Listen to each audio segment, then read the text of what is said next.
రూమ్కి వెళ్ళాక WhatsApp open చేసింది. మళ్ళీ ఆ వీడియో చూసింది.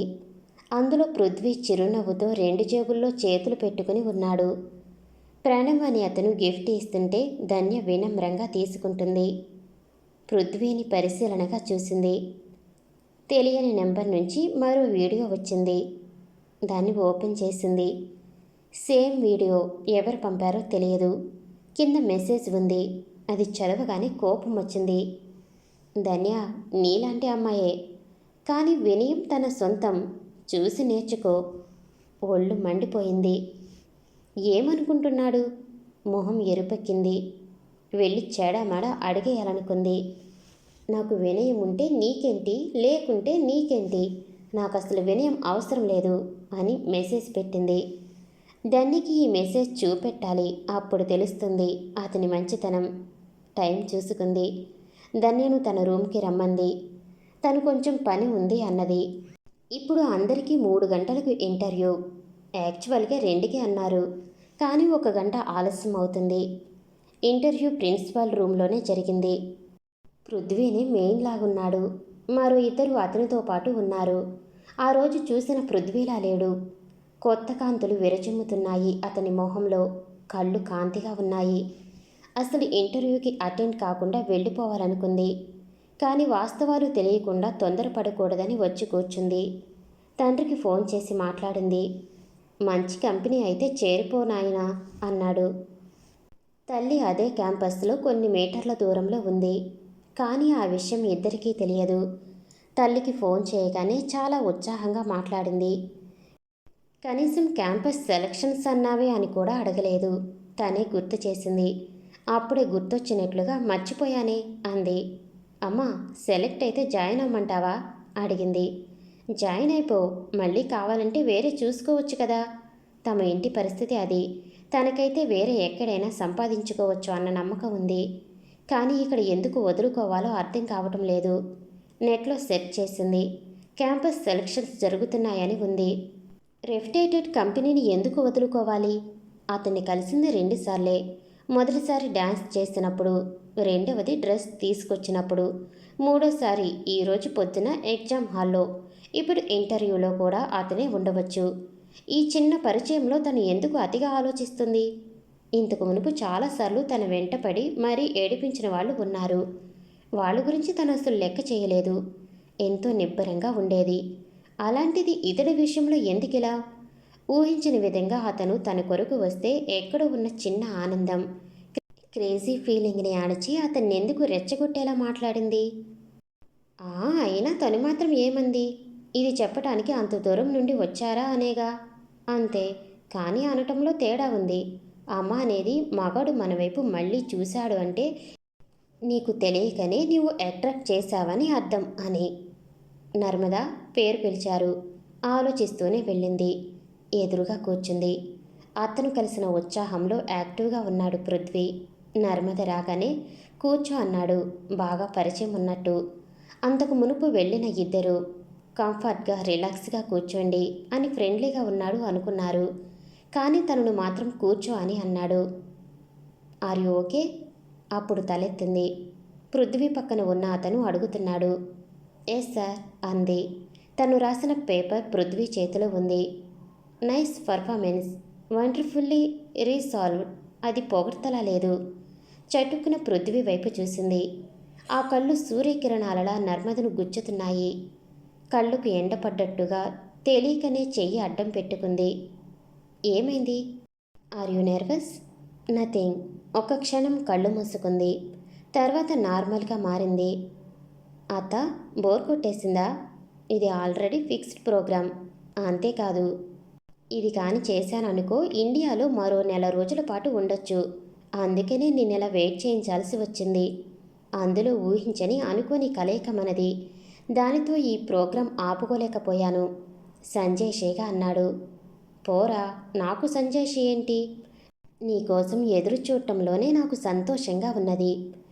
నిన్ను కలిసే వరకు సందేహమే. ఊహలకందనంత గొప్పగా పలకరించావు. పలకరిస్తే చాలనుకున్నదాన్ని. దేవిక అనిర్వచనమైన ఆనందంతో పృథ్వీ తొడపై చేయి వేసి ఆత్మీయంగా నొక్కింది. డ్రైవ్ చేస్తూనే తాను అత్త చేతిపై చేయి వేసి, నిజంగా మాతృభూమికి వచ్చిన ఆనందం ఈరోజే కలిగింది మనస్ఫూర్తిగా అన్నాడు. అత్త, లేట్ అయిందని మామ ఏమనుకోరు కదా? భలేవాడివి. అలాంటి వాడైతే నేను తెగించి ఇక్కడికి వచ్చేదాన్ని కాదు. తమాషాగా నిన్ను ఎలాగైనా కలవాలి అనుకున్నాను, కలిసిపోయాను. నిజమే అత్త, మిరాకిల్. నేను కూడా అమ్మ ఫోన్లో నుంచి మీ నెంబర్ తీసుకున్నాను. ఈరోజు మీకు ఫోన్ చేసి ఎక్కడ ఉంటారో కనుక్కొని మీ దగ్గరకు రావాలి అనుకున్నాను. అసలు నాకు చాలా ఆశ్చర్యంగా ఉంది. మేము అక్కడ లేమని ఎవరు ఉత్తరాలు వెనక్కి పంపారో. నిజమే, ఈ విషయాలన్నీ ఫోన్ చేసి మామకు చెప్పాను. మా అమ్మకు కూడా నువ్వంటే చాలా ఇష్టంలే. తిరుపతి నుంచి ఎంత దూరం అత్తా? 20 కిలోమీటర్ల వరకు ఉండొచ్చు. మా ఊరికి ఆటోలు ఉంటాయి, కానీ నేరుగా ఉండవు. రేణిగుంటలో దిగి మళ్ళీ వేరే ఆటో ఎక్కాలి. అంటే నువ్వే వెళ్ళిపోతావా ఏమిటి ఈ చీకట్లో?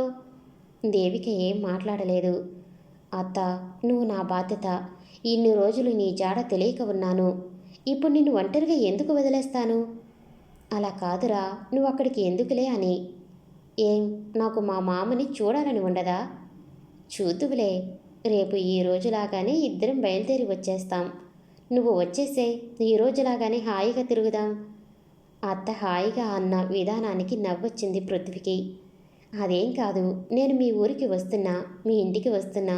రాత్రికి మామతోనే కబుర్లంతా. అలా కాదురా, నా మాట విను. దేవిక మొహంలో అలజడి కనిపించింది. ఏంటి, ఏదైనా ప్రాబ్లమా? మీ నాన్నమ్మ తాత మా ఇంట్లోనే ఉంటారు. అలాగా, ఎందుకని? చూచయ్యాగా తల్లిదండ్రుల మనసు అర్థమైంది. జంతువైనా కసాయిదైనా బిడ్డల దగ్గరకు వచ్చేసరికి అన్నీ మర్చిపోతారట. మరి తన తల్లి ఎందుకు తనను అలా వదిలేసింది? ప్రేమ కన్నా పగ, పంతమే వాళ్ళలో డామినేట్ చేసింది. కన్నబిడ్డను పట్టించుకోనేది అత్తమామలను ఏం పట్టించుకుంటుంది? అవేమీ నేను ప్రశ్నించలేదు. పెద్దవాళ్ళు ఉండటం అదృష్టమే కదా. వాళ్ళై వాళ్ళు వచ్చారు, ఆహ్వానించాను. సరే ఉండని, ఏమవుతుంది? మీ అమ్మకు నాన్నకు తెలుస్తుంది. అత్త, నీకు కూతురు ఉందా? చటుక్కున ప్రశ్నించాడు. ఇంతవరకు ఆ విషయాలు మాట్లాడుకోనే లేదు. దేవిక చటుక్కున తల అడ్డంగా ఊపేసింది. అమ్మయ్య, వెరీ గుడ్. ఇక సమస్యే లేదు. నీకు కూతురు ఉంటే కదా మా అమ్మకు ప్రాబ్లం. ఒకవేళ నేను తనని చేసుకుంటాను ఏమోననే కదా మొదటి నుంచి దూరం పెట్టింది. ఇక ఏం, హాయిగా మీ ఇంటికి రావచ్చు, పోవచ్చు. దేవికకి ఇక ఏం చెప్పాలో తెలియలేదు. కూతురు ఉంది అంటే చేసుకుంటాను అంటాడేమో అని లేదన్నట్లు తల అడ్డంగా ఊపింది. ఇప్పుడేమో ఇలా మాట్లాడాడు. ఇప్పుడేం చెయ్యాలి? ఏంటత్తా, ఇంకా అంత ఆలోచన ఎందుకు? వద్దంటే రానులే, నిష్ఠురంగా అన్నాడు. దేవిక ఏం మాట్లాడలేదు. సరే, నీ ఇష్టం. ఇంటి గుమ్మం వరకు వదులుతాను. నువ్వు లోనికెళ్ళి మామని తీసుకుని రా. మామతో కాసేపు మాట్లాడి వెళ్ళిపోతాను. దేవిక భయం దేవికది. వదిన తను పృథ్వీని చూడటానికి ఇష్టపడలేదు. ఇప్పుడు ఇలా ఇంటికే వచ్చాడని తెలిస్తే అస్సలు కలవనీయకుండా ఏమైనా చేస్తుంది. ఇది పృథ్వీకి ఎలా చెప్పటం? కానీ పృథ్వీని అడ్డుకోలేకపోతుంది. వాసు కూడా పృథ్వీని చూస్తే చాలా సంతోషిస్తాడు. కాకపోతే తనకు కూతురుందన్న విషయం తెలియకుండా కాపాడుకోవాలి. దాగుతుందా ఎన్నాళ్ళు? అత్త, మాట్లాడవేంటి? ఇంతవరకు ఎందుకు పెళ్లి చేసుకోలేదు? అదేదో పెద్ద తప్పన్నట్టు అడిగింది. అత్త లేదుగా చేయటానికి. చెప్పరా, జోకులొద్దు. నిజం, నా గురించి నువ్వు తప్ప ఎవరు ఆలోచిస్తారు? ఖచ్చితంగా అన్నాడు. ఊరుకో, మరీను. నమ్మకపోతే పో. ఈ కాలం అన్నీ ప్రేమ పెళ్ళిళ్ళేగా. ఎవరిని ప్రేమించలా? జవాబు చెప్పలేదు. ఒకప్పుడైతే ఖచ్చితంగా నో అనేవాడు. ఇప్పుడు పెళ్లి మీదకు ధ్యాస మళ్ళింది అనిపించింది. పృథ్వీ కళ్ళల్లో కొత్త కాంతి చూడగానే ఓయ్ ఓయ్ చెక్కిలి గింతలు పెట్టింది. పృథ్వీ కూడా మనస్ఫూర్తిగా నవ్వుతూ అంతేమీ లేదు అన్నాడు. కొంతైనా ఉంది కదా, చెప్పు చెప్పు. అవునా కాదా మొదట తేల్చుకోవాలి అత్త. అదేంటి? ఓ 10 రోజుల క్రితం ఓ అమ్మాయిని చూశాను. ఎందుకో తనతో మాట్లాడాలని, స్నేహం చేయాలని అనిపించింది. ఇలాంటి భావం నాకెప్పుడూ కలగలేదు. అయితే ఇంకేం, ఆలస్యం చేయకు. తను నన్ను మాత్రం ఆమడ దూరంలో పెడుతుంది. అదీ కాక నేనేదో ఆడాలంటే చొంగ కార్చుకునేవాడిలాగా. వదిలే. దేవికకు వెంటనే చాలా కోపం వచ్చింది. ఏవిత్రాది, నిన్ను కాదంది? నా బంగారు కొండను మించిన అందగాడు గుణవంతుడు ఎవరికి దొరుకుతాడు? అదెవరితో నాకొకసారి చూపెట్టు, కడిగి పాడేస్తాను. అయ్యో, అంత కోపం వద్దులే అత్త. ఇంకా నేనే డిసైడ్ అవ్వలేదు, ఎక్కడ చెడగొడుతుందో అన్నంత భయంగా అన్నాడు. ఆ ఆ దేవిక పిల్లిలా ఇంట్లో అడుగుపెట్టింది. 8 అవుతుంది, ఇంకా భోజనాలు చేసుండరు అనుకుంటూ వాసు కోసం చూసింది.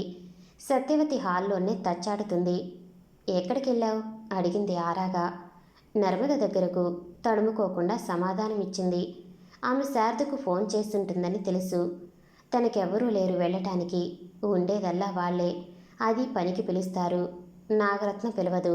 అసలు తనంటూ ఒకటి ఉందని కూడా తనకు గుర్తులేదేమో. వాసు వంటగదిలో ఉన్నాడు. అన్నం వండుతున్నాడు. పొద్దున కూరలే సాయంత్రానికేను. దేవికను చూడగానే, వచ్చావా?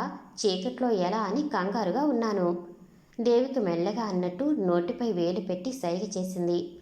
వాసుదేవికి అర్థం కాలేదు. పృథ్వీ వచ్చాడు. వచ్చాడా? ఎక్కడా? సరే సరే, చేత్తో ఎక్కడా అన్నట్టు సైగ చేశాడు. బయట వీధి మొదట్లో ఉన్నాడు. వద్దంటే వినలేదు. నిన్ను చూడాలని పట్టుబట్టాడు. వీళ్ళున్నారుగా, వదినకు తెలిస్తే మళ్ళీ ఎప్పటికి చూస్తానేమోనని దూరంగా ఆపి వచ్చాను, మెల్లగా చెప్పింది. సరే, నీ వెళ్ళొస్తా, తను మెల్లగా అన్నాడు. నువ్వెళ్ళు, కానీ ఒక విషయం గుర్తుపెట్టుకో, మనకు కూతురు ఉందన్న విషయం చెప్పకు. వాసు ప్రశ్నించలేదు. తెలిసిన విషయమే. అన్నమయ్యింది. అక్కడ పెడదామని వచ్చా. వండినాక అన్నీ తీసుకెళ్ళి ముందు గదిలో టేబుల్పై పెట్టేస్తుంది. వాసు అదే పని చేశాడు. సత్యవతికి నోరే కానీ శారీరకంగా శక్తి లేదు. చీకటైతే చూపు సరిగా ఆనదు, కనుక బయటికెళ్ళదు. అయినా సరే దేవికకు భయమే. తనను కావాలి అనుకునే ఏకైక బంధువు పృథ్వీ. వాడిని దూరం చేసుకునే ఉద్దేశం లేదు. చీకట్లో భర్త కాలు ఎలా వేస్తాడో ఒకవైపు అనుమానం. ధైర్యం చేసి బయటికెళ్ళింది. పృథ్వీ కారు దిగి నడిచి వచ్చేశాడు. వినిపించుకోడు కదా, చిరుకోపంగా అనుకుని తలుపు దగ్గరకు లాగి తాను వెళ్ళింది. వాసు పృథ్వీ మొహాన్ని చెంపలని ఆప్యాయంగా తడుముతున్నాడు. పృథ్వీ మామ చేతులను ఆప్యాయంగా నిమురుతున్నాడు. ఇక చాలే, చీకటైంది అంది నవ్వుతూ. ఇంటికి వస్తానంటున్నాడు. అవునత్త, ఇంతవరకు వచ్చి ప్లీజ్. తను వద్దనే విషయం వేరులే. అత్త, 80 ఏళ్ల వాళ్లకు ఇంపార్టెన్స్ ఇస్తావేంటి? మొహానికి మాస్క్ వేసుకుంటాలే, ఎలా కనిపెడతారు? నవ్వి, సరే జాగ్రత్త, మామతో కలిసిరా, నేను వెళ్ళి మేనేజ్ చేస్తాను. మళ్ళీ కబుర్లు. ఆ ఇంటికి ఉండేది 3 గదులు. వంట రూము కాస్త దూరంగా ఉంటుంది. రేకులేసి ఉంటుంది. చిన్నప్పటి నుండి అలానే ఉంది, ఏం మారలేదు. హాలు పెద్దది. చిన్నప్పుడు ఓ మూలకి మూటల్లో ధాన్యం ఉండేది. అత్త ఇంట్లో అన్నీ సాంప్రదాయపు వంటలే. కుడుములు, సుగీలు, గారెలు, మురుకులు ఇలా. ఈరోజు పచ్చడి రసము మాత్రమే ఉంది. అత్త బాధపడిపోయింది అలా అన్నం పెట్టడానికి. కానీ వేడివేడి అన్నంలో నెయ్యి వేసుకుని తింటుంటే ఏ 5 స్టార్ హోటల్లో లేనంత రుచి. ఏదో తింటున్నామని కాక మరింత తినాలని, అందులోనూ అత్త కొసరి కొసరి వడ్డిస్తుంటే వర్ణించనలవి కాని ఆనందం, తృప్తి. ఇక చాలు, నువ్వు తినత్తా అన్నాడు. నువ్వు తింటుంటేనే నా కడుపు నిండిపోయిందిరా అంది. పాత మంచాలు. అత్త తాను ఒకే మంచంపై పడుకునేవాళ్ళు. నీతు మామ పక్కలో పడుకునేది. ఆడవాళ్ళు గడుసువాళ్ళు ఎలా అయినా బతికేస్తారు, మగవాళ్ళని ఆదరిస్తేనే, లేదంటే చెరువుగా ముందుకు పోలేరు. నీతుని తల్లి తనలాగే చూసినా మొండికేసి కొట్టించుకుని తల్లి వెనక పడేది. తాను మాత్రం అత్తకి అల్లుకుపోయాడు. పట్టుమంచం లేకపోయినా పట్టి మంచంపై గాఢంగా నిద్రపోయాడు. దేవిక నిద్ర లేచి అల్లుడి కోసం కోడికూర, దోశ సిద్ధం చేసింది.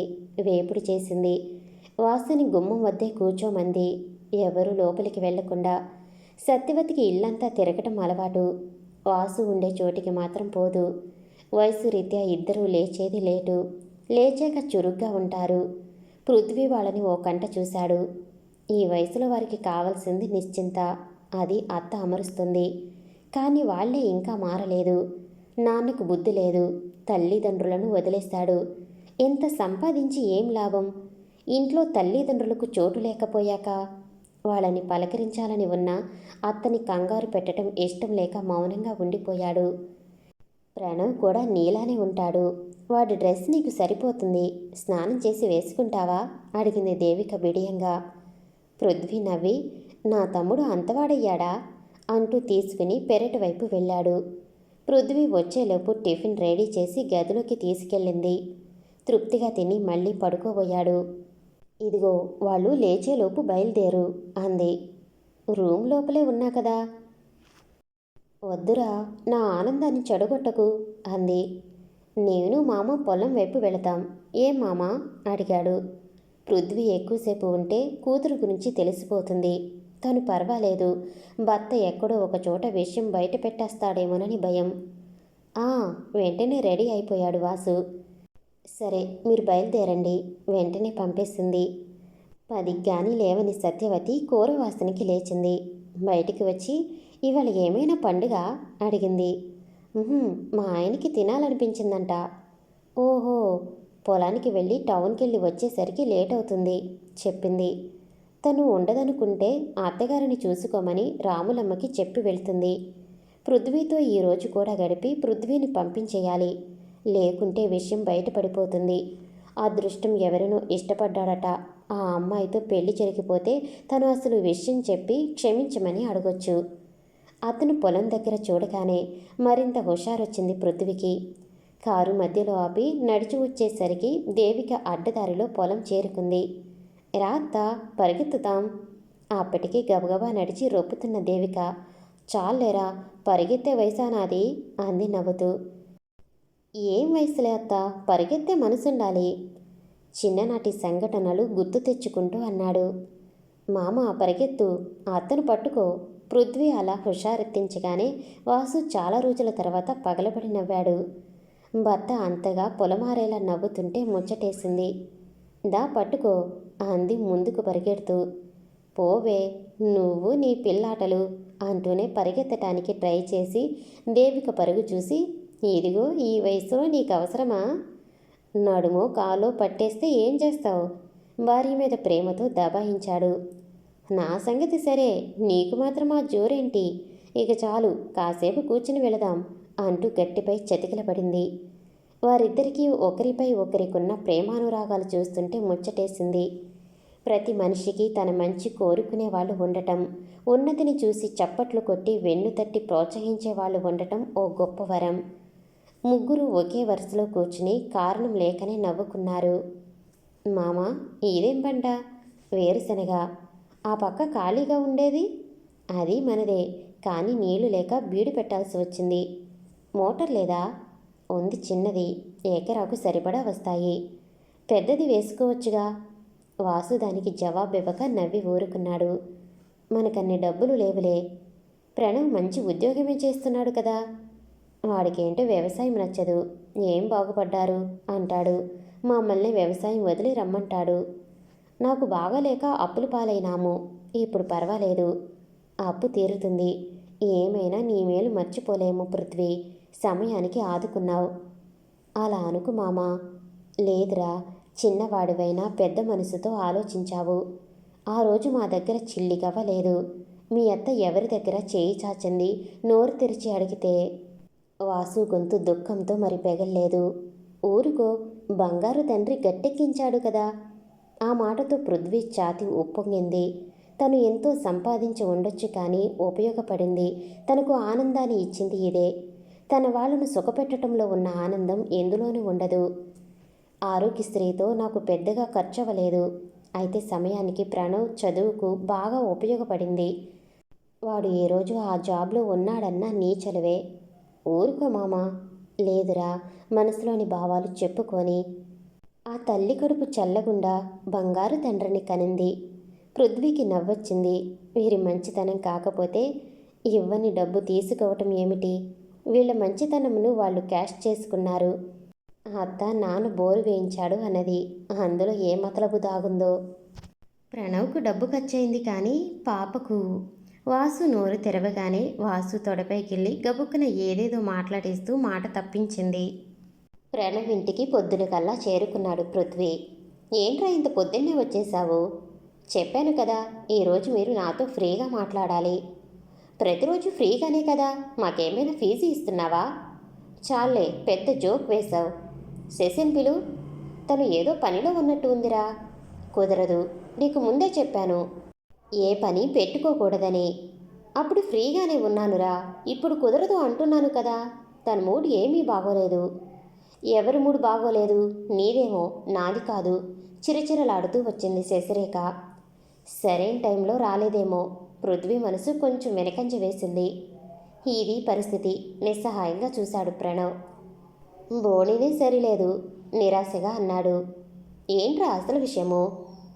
వద్దులే, మరోసారి వస్తాను. మీ మూడ్ బాగుంటే పిలవండి. ఏంటన్నయ్యా మీరు? నేను బాగానే ఉన్నాను చెప్పండి అంది శశిరేఖ. ఏం లేదమ్మా, సరదాగా మాట్లాడే విషయం. కనీసం మీరైనా సరదాగా మాట్లాడండి. సరదా అనే పదానికి నా బతుకులో అర్థం లేకుండా పోయింది. చూడు ఎట్లా మాట్లాడుతుందో. తనకి నేను ఏమి చేశాను? అదే ఏం చేశారు అని అడుగుతున్నాను. అన్నీ నీ ఇష్టప్రకారమే కదా జరుగుతాయి. ఏంటి బోడి జరిగేది? రాకూడని సమయంలో వచ్చాననుకున్నాడు పృథ్వీ. భార్యాభర్తల వాదనలు తెలుసు. తనకు చిన్నప్పటి నుండి తెలిసిన అమ్మ, నాన్న, అత్త, మామ, తర్వాత తన ఫ్రెండ్స్. వాళ్ళు ఎప్పుడూ వాదనలతో, పంతాలతో, వంతులతో ఉంటారు. ప్రణవ్, శశి బాగానే ఉంటారు. వాళ్ళని ఇలా చూడటం ఇదే ఫస్ట్ టైం. సారీ పృథ్వీ, మూడవుట్లో ఉన్నాను, ఏమనుకోకు. చచ్చా, మన మధ్య సంజయ్షి ఏంటి? తర్వాత కలుస్తాలే. నువ్వు వెళ్ళిపోతే నేను చాలా ఫీల్ అవ్వాల్సి వస్తుంది, చిన్నపిల్లలా అంది. ఇది విషయం చిన్నదే, కానీ మూడ్ బాగున్నప్పుడు మాట్లాడేది నాంచాడు. నా మూడ్ బాగానే ఉందిలే. ప్రణవి నేను చిన్నప్పటి నుంచి స్నేహితులం. ప్రతి ఒక్కటి వాడితో నేను పంచుకునేవాడిని. రీసెంట్గా నేను ఒక అమ్మాయిని కలిశాను. ఆ అమ్మాయి డ్యాన్స్ నాకు నచ్చింది. అదేదో సింపుల్ అనుకున్నాను, కానీ పదే పదే గుర్తొస్తుంది. ఇంతకు ముందు ఎప్పుడూ ఇలా లేదు. దాన్ని ప్రేమ అంటాడు ప్రణవ్. నేను కాదన్నా. వాడు నవ్వి ప్రేమే అంటున్నాడు. ఇది నిజమే అయితే మీరంతా ప్రేమించుకుని పెళ్లి చేసుకున్న వాళ్ళు కదా. ఫ్రాంక్గా మీ అనుభవాలు తెలుసుకుందామని. తెలుసుకుని ఏం చేస్తావు? ప్రేమించటం మానేస్తావా? ఇప్పుడు ఎవరు ఏమి చెప్పినా వినవు. ఇతరులు చెప్పేవి నెగిటివ్గా, తను ఏం చెప్పినా పాజిటివ్గా అనిపిస్తుంది బ్రో. మేము తీసుకోమన్నామా పాజిటివ్గా? మీ వెదవ బుద్ధి. అందేవరకు కాళ్ళు, అందాక మేమెందుకు పనికిరాని వాళ్ళం. ఒకవైపు ముక్కు చీదుతూ మరోవైపు పిల్లో తీసుకుని ప్రణవ్ని బాధింది. ప్రణవ్ అమ్మో అబ్బో అంటూ అరిచాడు. నిజం పృథ్వీ, నేను నా అభిప్రాయం చెబుతున్నా బాగా విను. వీడిలాగా పెళ్లికి ముందు నెత్తికి ఎక్కించుకుని తర్వాత లెక్క చేయకపోయావంటే మీ సంసారం ఏమాత్రం బాగోదు. ప్రతి క్షణం ఆడది ఆ మాటలతో హ్యూమిలియేట్ అవుతుంది. ఆ కోపంతో ప్రతిరోజు దేనికి ఒకదానికి గొడవలు వస్తూనే ఉంటాయి. అలా కాక పెళ్లికి ముందే నీకు నచ్చినా నచ్చకపోయినా ఫ్రాంక్గా చెప్పేసే. నిన్ను ఇష్టపడితే ఇష్టపడింది, లేదంటే లేదు. తను నిన్ను ఇష్టపడటానికి నువ్వు అబద్ధాలు ఆడకు. పెళ్ళయ్యాక వాస్తవాలు అంటూ నువ్వు హర్ట్ చేస్తూ పోతే ఎంతకని తట్టుకుంటారు? ఏడిపించేది ఏదో పెళ్లికి ముందే ఏడిపించు. నేను ఇలాగే ఉంటాను, నన్ను ఇష్టపడు అని చెప్పే. తర్వాత నవ్వించు. కళ్ళనీళ్లు తుడుచుకుని లోపలికి వెళ్ళిపోయింది శశి. ఏంట్రా అంత హర్ట్ చేశావా? పృథ్వీ బాధగా ప్రశ్నించాడు. ఊరుకోరా, ఆడవాళ్ళ మాటలకు అర్థాలు వేరులే అని. If you listen to her everyone will be fools. చూసావా పృథ్వీ, నేనంటే ఎంత చులకనో? లోపల నుండి కోపంగా దూసుకొచ్చింది. అలా bad habits. I could not bear this attitude. Shut up. నువ్వు నా గురించి బ్యాడ్గా చెప్పడం గుడ్ హ్యాబిటా? అమ్మ తల్లి, నన్ను వదిలే. నేనే పనికి మాలిన వాడిని. దిండి తీసి మొహానికి అడ్డు పెట్టుకుని సోఫాలో జారగిలబడి కాళ్ళు తీసి పృథ్వీ ఒడిలో పెట్టాడు. ఈ యాటిట్యూడ్కి ఎక్కడ వెళ్ళిపోతాడో అని. ఇలా పోనీకుండా పట్టుకోవడం వారిద్దరి మధ్య అలవాటే. పృథ్వీకి ఇది ఒకందుకు మంచిదే అనిపించింది. తాను వెనక్కి వాలి ఆలోచించడం మొదలెట్టాడు. తానెందుకు తన గురించి ఇంతలా ఆలోచిస్తున్నాడు? నువ్వు సెలెక్ట్ అయ్యావా అన్నా? ఏమాత్రం యాంగ్జైటీ లేకపోగా ఇది నాకు ముందే తెలుసు. నువ్వు చెప్పేదేమిటన్నట్టు ఆ చూపు. ఛ, ఎంత చిరాకొచ్చిందో. ఏమనుకుంటుంది నా గురించి? నిజంగా తన పర్ఫార్మెన్స్ బాగుంది, కానీ కళ్ళల్లో ఆ పొగరేంటి? అయినా తనకెందుకు కోపం రావటం లేదు? చూసిన మొదటిసారి నచ్చింది. తర్వాత తన దగ్గరికి వెళ్ళి అప్రిసియేట్ చేసినప్పుడు తన చూపులు ఇప్పటికీ మర్చిపోలేకపోతున్నాడు. ఆనాడ వదిలేసి ఉండాల్సింది. అంత పొగరేంటి? కానీ తన స్పీచ్ చాలా బాగుంది. వాల్యూస్ ఉన్నాయి. ఆడపిల్లకు ఆ మాత్రం పొగరుండాలి, లేదంటే ప్రతి విధవ వెంట పడుతూనే ఉంటాడు. అయినా ఎదుటి వాళ్ళు ఎలాంటి వాళ్ళో గుర్తించాలి కదా. ప్రొఫెసర్లు తనని ఎంత పొగిడారు. అసలు తన స్టేటస్ ఏమిటో అర్థం కావట్లేదా? ఇంత పెద్ద కంపెనీలో జాబ్స్ ఇచ్చే రేంజ్ అంటే అర్థం కాదా నేనేంటో? ఆ చులకన భావం ఏంటి? కానీ అక్కడే తానేంటో తెలుస్తుంది. దేనికి లొంగని మనస్తత్వం. తనను హర్ట్ చేస్తే చేసింది. ఆ మాత్రం అభిజాత్యం ఆడపిల్లకు ఉండాలి. నర్మద డ్యాన్స్ వీడియో ఓపెన్ చేశాడు. చూస్తుంటే చూడాలనే అనిపిస్తుంది. ప్రణవ్ ఆ మ్యూజిక్ వినగానే నిశ్శబ్దంగా నవ్వటం మొదలుపెట్టాడు. అది కూడా గమనించుకోక చూస్తూనే ఉన్నాడు పృథ్వీ. ఇక వల్లగాక పొట్ట పట్టుకుని మరీ నవ్వుతూ సోఫాలో నుండి జారి కింద పడ్డాడు. అయినా వాచ్ చేస్తూనే ఉన్న పృథ్వీతో, ఓరే గుడ్డి ప్రేమకా అన్నాడు గట్టిగా. పృథ్వీ ఉలిక్కి పడ్డట్టుగా చూశాడు. ఏమీ అమాయకంగా చూస్తున్నావురా బాబు, నువ్వేమో పీకల లోతులో మునిగిపోయినట్టున్నావు. ఒరే ఆ పిల్ల అందరిలాంటిది కాదురా, మహా పొగరుబోతు, దానితో అస్సలు ఏగలేవు. నోర్మి, తెలిసి తెలియక మాట్లాడుకు. తన పొగరు మాట పక్కనుంచితే నేను అలా రెప్పవేయకుండా స్టేరింగ్గా చూడడం తప్పు కాదా? అందుకే తను అలా ప్రవర్తించిందేమో. ఇప్పుడు అలానే పాజిటివ్గా ఆలోచిస్తాంరా. తర్వాతే దగ్గరైనా అదే లుక్ ఉంటుంది, మనకు ఒళ్ళు మండుతుంది. అప్పుడు మళ్ళీ చటుకున ఎంటర్ అయింది శశి. అదేదో అప్పుడే మండించుకుని ఉంటే ఈరోజు ఏడుపు ఉండేది కాదుగా అంది వచ్చి. ఆ చాటుమాటుగా వినే బదులు ఏళ్ళే కూర్చుని చావచ్చుగా. కోపంతో ఎగిరిపడ్డాడు ప్రణవ్. చస్తాను, ఎప్పుడో ఒకరోజు తప్పకుండా చస్తాను. నీతో ఏగే కంటే అదే మేలు. మళ్ళీ విశ్వస లోపలికి వెళ్ళిపోయింది. శశి తీరు భలే తమాషాగా అనిపించింది పృథ్వీకి. రే, మీరెందుకు గొడవ పడ్డారో నాకు తెలియదు, కానీ కఠినంగా మాట్లాడటం తప్పు అనిపిస్తుంది. నేను కఠినంగా ఏం మాట్లాడానురా? చావచ్చుగా అనటం. తను నన్ను ఎన్నోసార్లు అంది తెలుసా? మీ మధ్య ఆ మాట చాలాసార్లు యూజ్ చేయటంతో విలువ తగ్గిపోయేటట్టుంది. కానీ మనుషులు దూరమైనా లేకపోయినా జీవించటం కష్టంరా. జీవించవచ్చు కానీ ఆనందంగా అయితే ఉండలేం. పృథ్వీ, అంత సెన్సిటివ్ అయ్యావేంటి? తల అడ్డంగా ఊపాడు.